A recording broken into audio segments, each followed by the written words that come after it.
अभी दीदी जी बता रही थी, देखो दीदी जी, जब तक भगवान का आशीर्वाद नहीं हो ना, हम इस ऐसे प्रोग्रामों में जा ही नहीं सकते, ना आ सकते। इसका एग्जाम्पल मैंने खुद मतलब देखने को मिला। जब मैं दिल्ली से चला, मैं किसी प्रोग्राम में था, तो मेरे पास यहाँ से फोन गया कि बहुत लेट हो गए, जल्दी आ गया, बस अभी जल्दी प्रोग्राम खत्म होने वाला है। मेरे को थोड़ा तनाव हो गया, मतलब मैं तो बड़ा अच्छा एक प्रोग्राम मिस कर दिया। तो मैंने कहा कि 1 घंटा लगेगा मुझे, अगर कोई 1 घंटे तक प्रोग्राम चलेगा फिर तो मैं आऊँ, अगर 1 घंटे तक नहीं चलेगा फिर आप मेरा आने का कोई फायदा नहीं, मैं प्रोग्राम भी छोड़ के आऊँगा, और जिस प्रोग्राम में मैंने जाना वहाँ भी नहीं होगा। तो फिर दोबारा फोन आता कि आ जाओ चलो। फिर मैं लग रहा था कि प्रोग्राम शायद मतलब ये समाप्ति हो जाए, पर तो वही बात है, भगवान का आशीर्वाद था भी आपने 30 से 35-40 मिनट तक बैठना है। हर आदमी मेरे को टाइम है और आपको भी टाइम क्या, और मैं जो 30-35 मिनट के लिए मुझे टाइम दिया भगवान ने, और आप तो मेरे को 3-4 घंटे के लिए, मतलब मेरे में कोई ऐसी ताकत नहीं है। आप देखिए आप बैठे हैं, कितने यहाँ और कितने हल्के के होंगे, तो सारे आ रहे हैं भैया रहे ना, जिसने भगवान को, जिसको भगवान का आशीर्वाद ने बुलाया बुला रहे, जिसको अभी आगे बुलाएंगे तो तमाम बुला लेंगे, कहीं और बुला देंगे। अभी जैसे जयंती तो 8 मार्च की है, दीदी की तारीख थी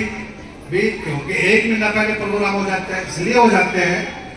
क्योंकि अगर ये प्रोग्राम यहाँ आ गया मतलब करना होगा तो बहुत कम आएंगे, अगर आगे पानीपत चलेंगे तो और बहुत कम आएंगे, दिल्ली कर ले तो बहुत कम हो जाएगा, ताकि ज्यादा से ज्यादा भाई बहनों को, गुरु को, भगवान को जानने का मौका मिले, उनका आशीर्वाद मिले, और उनके आशीर्वाद लेकर के आगे बढ़े, अच्छे नागरिक बने। यही तो उद्देश्य है मेरे को ना। तो मैं सबसे पहले तो पिता ब्रह्म कुमारी ईश्वरीय विश्वविद्यालय के जितने भी आयोजक हैं, बहने हैं, उनको बहुत बहुत बधाई देता हूँ। देखिएगा हमारे को सामाजिक तौर पर, धार्मिक तौर पर आगे बढ़ाने का हमारे को काम करना है, ठीक है ना। अब देखिए बुराई की बात है, अभी हाथ उठा रहे थे कि आप कितने बुराई को छोड़ोगे, हाथ खड़े तो 1 कदम बढ़ाओ, तो सभी ने हाथ उठा लिया। इसका मतलब आपने पहले कदम उठाया ही, इसका मतलब तो है ये मैं सबके सब इतने प्रोग्राम आपने करे, किसी ने ये नहीं कहा नहीं मैं हाथ नहीं उठाता, क्योंकि मैं तो कदम बढ़ा लिया है, भगवान ने आशीर्वाद दे दिया है,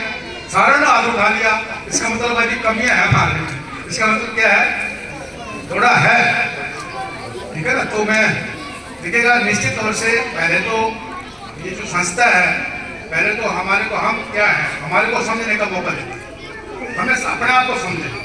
फिर भगवान के नजदीक लाने का काम होता है। तो भगवान ने हमारे को भी बहुत सी शक्तियां दे रखी है,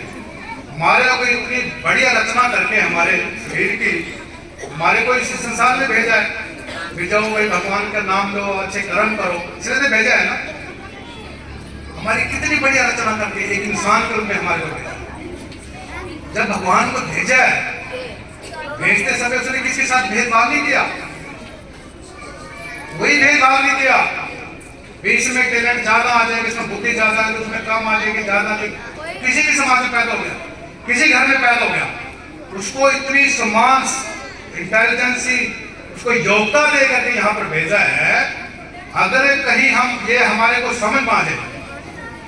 समझना क्या है कि मेरे में भी योग्यता भगवान ने देके भेजा है, इंटेलिजेंसी दे करके भेजा है, दिमाग दे करके भेजा है, अगर उसके अनुसार हम योग्यता के साथ काम करें, हम कर्म करें, तो मेरा इस मंच के माध्यम से ऐसा कहना है, जो भी आप सोचोगे अपने परिवार के लिए, समाज के लिए, देश के लिए, प्रदेश के लिए, आप सभी में इतनी योग्यता है, आप उसको कर सकते हैं। अभी आपको ईश्वर के बारे में बता रहे थे, भगवान शिव के बारे में बता रहे थे। हम कई बार देखिएगा, हम कई बार देखिएगा प्रैक्टिकली हम देखते हैं, हमारे में भगवान में मतलब चलता रहता है वो, हम उसके कितना नजदीक है तो बिल्कुल नजदीक, अगर नजदीक आएंगे तो बहुत नजदीक आ जाएंगे। कई बार हमारे पे फोन आता है, हम कहते हैं कि वो